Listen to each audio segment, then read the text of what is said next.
If one of these has you doing this, then we need to talk.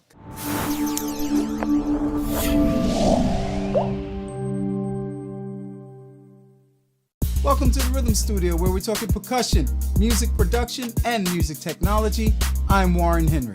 If you haven't done so already, please hit the subscribe button and the alert bell so that you can be notified when we release new videos. That said, let's get into it. Pro studios do not daisy chain equipment for a number of reasons. One prominent reason is ground loop issues.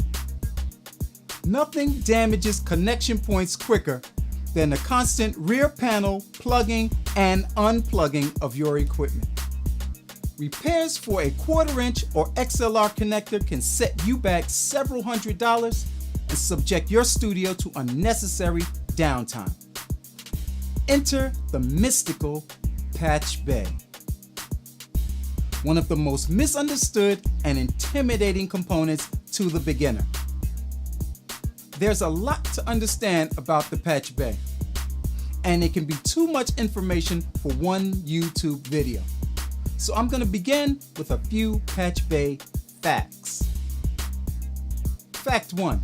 There are a few pieces of equipment in your studio that you may want to permanently connect to your audio interface. Fact 2. There are times you may want to record an instrument without using preamps on your interface.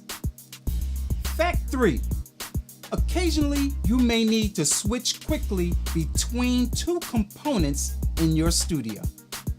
And fact 4, you may want to use a particular piece of equipment in a hybrid mix situation.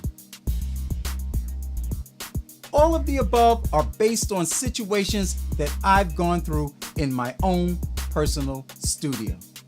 So over the next few videos, I'm going to be systematically explaining how to add a Patchbay to your studio.